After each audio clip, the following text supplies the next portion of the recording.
Hello प्यारे दोस्तों, आज के इस वीडियो में हम माध्य निकालना सीखेंगे। तो इसी तरह से आपको एक क्वेश्चन दे दिया जाएगा आपके बोर्ड एग्जाम में और कहेगा कि इसका माध्य ज्ञात कीजिए या समांतर माध्य ज्ञात कीजिए, है ना। तो निम्नलिखित सारणी से माध्य ज्ञात कीजिए, इस तरह से भी क्वेश्चन आ सकता है। तो ये सवाल जो है आपके बोर्ड एग्जाम के लिए वेरी मोस्ट इम्पोर्टेंट है, यानी यहाँ से आपका हर बार एक क्वेश्चन पूछा जाता है माध्य से, है ना।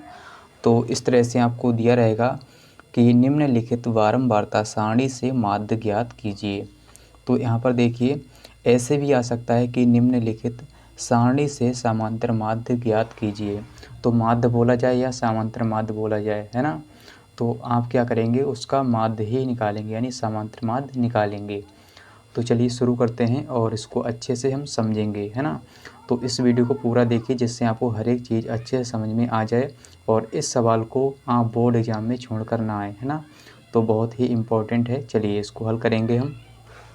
तो देखिए, आपको इस तरह से सारणी दे दी जाएगी और यहाँ पर देखिए ये क्या है, पूरा प्रश्न है, यानी ये पूरा क्वेश्चन ही है ना।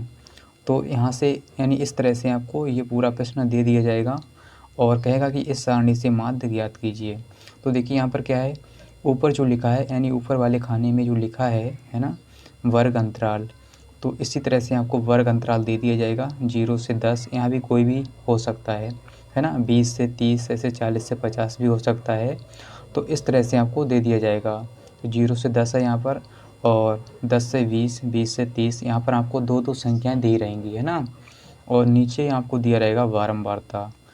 तो यहाँ पर एक एक संख्या रहेगी, है ना। इस तरह से यहाँ पर 4 है, 3 है, 5 है ना। इस तरह से आपको संख्या दे दी जाएगी और ऊपर जो रहेगा दो दो संख्याएं रहेंगी, है ना। तो इस तरह से आप क्या करेंगे, देखिए इसको हल करने के लिए आप क्या करेंगे, हल करने के लिए आपको इस तरह से एक सारणी बनानी होगी, है ना। तो ये तो प्रश्न है और इस तरह से हम हल करेंगे।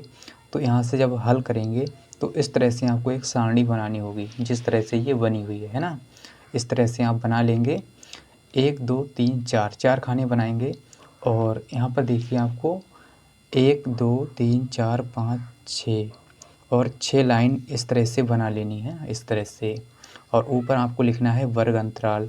तो देखिए यहाँ पर जो हमने वर्ग अंतराल लिखा है, जो प्रश्न में है वही हमने उतार लिया, सेम, है ना। जो इस क्वेश्चन में है वर्ग अंतराल, तो वर्ग अंतराल लिखेंगे पहले खाने में, और जो यहाँ पर संख्याएं दी हैं, है ना, वो आप इसमें लिख लेंगे, है ना।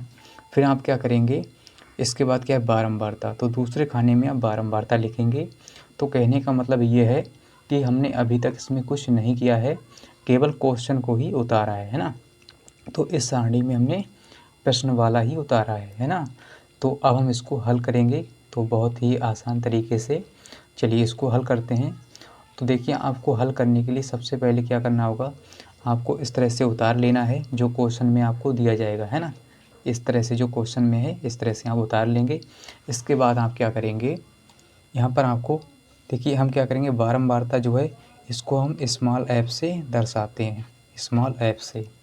और यहाँ पर इसके बाद आपको देखिए क्या करना होगा, एक्स का मान निकालना होगा, है ना, एक्स का मान। तो एक्स यानी मध्यमान होता है ना। तो मध्यमान यानी एक्स का मान निकालना बहुत ही आसान होता है। जो भी यहाँ पर एक्स का मान आएगा, है ना, सभी जो इस सारणी में यानी इस वाले खाने में जो मान आएंगे, सभी संख्याएं जो आएंगी वो एक्स का मान ही होगा, है ना। तो देखिए एक्स का मान यानी मध्य मान निकालना बहुत ही आसान है। हम क्या करेंगे, जो वर्ग अंतराल है ना, यहाँ से निकालेंगे। तो कैसे निकालेंगे, देखिए इन दोनों संख्याओं को जोड़ेंगे और बटे में 2 कर देंगे, यानी आधा कर देंगे। तो 0 और 10 को जोड़ेंगे, आधा कर देंगे। तो 0 और 10 कितना हो जाएगा, 0 10 10 ही रहेगा, है ना। 0 और 10 10 ही रहेगा। इसका हम आधा करेंगे। तो देखिए 10 का आधा कितना हो जाएगा, 5। कितना हो जाएगा, 5, है ना। तो यहाँ पर हम 5 लिख लेंगे। अब देखिए इसी प्रकार से इसमें, है ना, इसको जोड़ेंगे और आधा कर देंगे। तो 10 और 20 को जोड़ेंगे तो आधा, यानी 10 और 20 कितना होता है, 30, है ना। और 30 का आधा कितना हो जाएगा, 15, है ना, 15। तो यहाँ पर आपको 15 लिख लेना है। तो 15 आपने लिख लिया। अब देखिए इसी प्रकार से इसमें 20 और 30 को जोड़ेंगे, इसका आधा करेंगे। तो 20 और 30 50 होता है, 50 का आधा 25, है ना। आधा आधा आपको करते जाना है ना। बहुत ही सिंपल है देखिए। तो इस तरह से आप क्या करेंगे, इसमें निकालेंगे 30 और 40 को जोड़ेंगे, 30 40 होता है 70, है ना। 70 का आधा कितना हो जाएगा, यानी बटे में 2, तो 35, 35 हो जाएगा। तो 35 आप यहाँ पर लिख लेंगे। अब आपको क्या करना है, इसको जोड़ेंगे, है ना। तो यहाँ पर देखिए 40 और 50 कितना हो जाएगा, 90। 40 और 50 कितना होता है, 90। तो 90 का आधा कितना हो जाएगा, है ना। तो 90 का आधा हो जाएगा 45, है ना। आप करके देख लेना, काट के देख लेना, 45 ही आएगा। कितना आएगा, 45। तो 45 लिख लेना है ना। तो इस तरह से आपको मध्यमान यानी x का मान निकालना है ना। तो इस तरह से आप x का मान जब निकाल लेंगे तो यहाँ पर आपको क्या करना है, f और x की गुणा करना है ना। f into x, f into यानी गुणा x, है ना, इनके बीच में गुणा है। तो f इंटू एक्स यानी f की गुणा x के साथ करना है। तो जो जो संख्या है इनकी हम गुणा कर लेंगे, है ना। तो 4 पंजे होता है 20, तो 20 और 15 तियाँ 45, तो 45, है ना। इसके बाद 5 की गुणा करेंगे, यानी इनकी सामने सामने गुणा करते जाना है ना, इस तरह से। तो 25 की गुणा 5 से, तो 25 पंजे 125 होता है ना, 125। अब देखिए 35 दूनी 70 होता है, तो 35 दूनी 70 लिख लेंगे। और यहाँ पर देखिए 45 तियाँ हो जाएगा, यानी 45 दूनी 90 और 45 तियाँ होता है 135, 135, है ना। इस तरह से आपको गुणा करके लिख लेना है। तो बहुत ही ईजी है, मतलब आप इसको डरिए मत, है ना, कि हम पे ये नहीं होगा। आपको क्या करना है, अच्छे से समझना है और एग्ज़ाम में भी अच्छे से करना है। तो चलिए हम क्या करेंगे, अब देखिए यहाँ पर देखिए f जो है, यानी इस f के ये सभी मान हैं। तो यहाँ पर हम इन सभी मानों को जोड़ लेंगे, है ना, जोड़ लेंगे। तो कैसे जोड़ेंगे, देखिए 4 3 7, 7 5 12, 12 और 2 14, 3 17, यानी हमारा आ गया कितना, 17।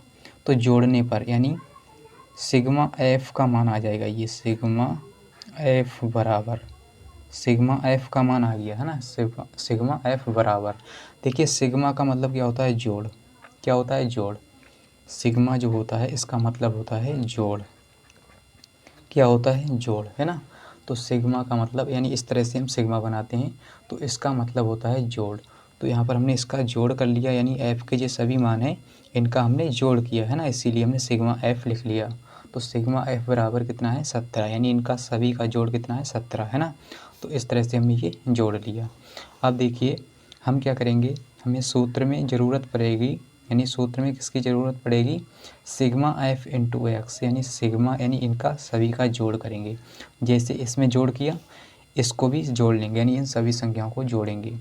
तो इनको जोड़ने पर हमारा जो आएगा वो कितना आएगा, 395 आएगा, है ना। आप जोड़ के देख लेना, देखिए 0 5 5 ही रहेगा, 5 10 और 15, तो 15 का 5 हासिल 1, 1 और 2 3, 3 और 4 7, 7 2 9, 9 और 9 और 7, देखिए 9 7 हो जाएगा हमारा कितना, 16, 16 और 3 19, है ना। 19 का 9 हासिल 1, 1 और 1 मिलकर 2 और 1 हासिल वाला 3, तो 395।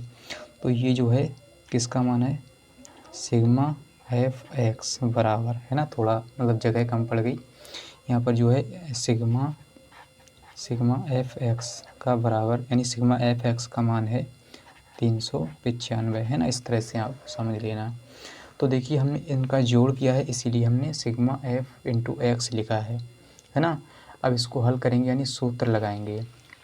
तो देखिए सूत्र क्या होता है, सिग्मा यानी उसका समांतर माध्य का सूत्र क्या होता है, यानी माध्य बराबर होता है, माध्य बराबर सिग्मा एफ इंटू एक्स और बटे में होता है सिग्मा एफ, है ना। अब देखिए हम क्या करेंगे, जो जो मान है हम इसको लिख लेंगे यहाँ पर देखिए सिग्मा एफ इंटू एक्स का मान क्या है, 395 और बटे सिग्मा एफ का मान है 17, यानी हमने इसका जोड़ किया तो 17 आ गया। अब इसको हम क्या करेंगे, काटेंगे, है ना, यानी भाग देंगे 17 से 395 में। तो जब हम इसको भाग देंगे तो जो आएगा इसका मान वो कितना आएगा 23.23 है ना। तो पॉइंट के 2 अंकों के यानी पॉइंट के बाद 2 अंक आपको निकालने होते हैं। तो 23.23 आ गया है ना, इसके बाद आप मत निकालिए है ना, केवल 2 अंकों तक ही छोड़ दीजिए, यहीं तक आपका सही हो जाएगा है ना, मतलब हमारा आंसर पूरा सही माना जाएगा। तो यही हमारा जो है आंसर है। इसको हम यहाँ पर लिख लेते हैं। चलिए यहाँ पर लिख लेते हैं, इसका मान कितना है 23.23, यही हमारा क्या है आंसर है ना। तो यहाँ पर हमारा कितना आ गया, माध्य निकल के आया है 23.23, यही हमारा आंसर है। और देखिए इसी प्रकार से आपको माध्य निकालना होता है, चाहे कोई सा भी क्वेश्चन हो माध्य का या समांतर माध्य का है ना, इसी तरह से आप इसको हल करेंगे है ना। तो देखिए इसका सूत्र आप, अगर आपको लगता है कि इसका सूत्र हमने दूसरा पढ़ा है, तो आपने इसका सूत्र क्या पढ़ा होगा, आपने पढ़ा होगा sigma F I into X I और बटे सिग्मा एफ आई है ना। तो सूत्र यही है, यानी सेम सूत्र है ना। सूत्र हमारा एक ही है, लेकिन इसको अलग तरह से यहाँ पर मतलब आई लगा दिया है ना, यहाँ पर आई है, लेकिन सूत्र हमारा जो है एक ही है ना। चाहे इसको लगा दीजिए चाहे इसको, मतलब हमारा सूत्र एक ही है ये है ना।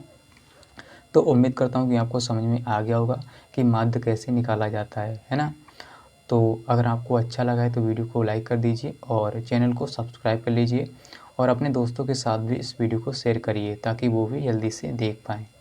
और कमेंट में लिख दीजिए कि हाँ सर हमें समझ में आ गया है ना। और मिलते हैं अगली वीडियो के साथ, आज लेते हैं जय हिंद।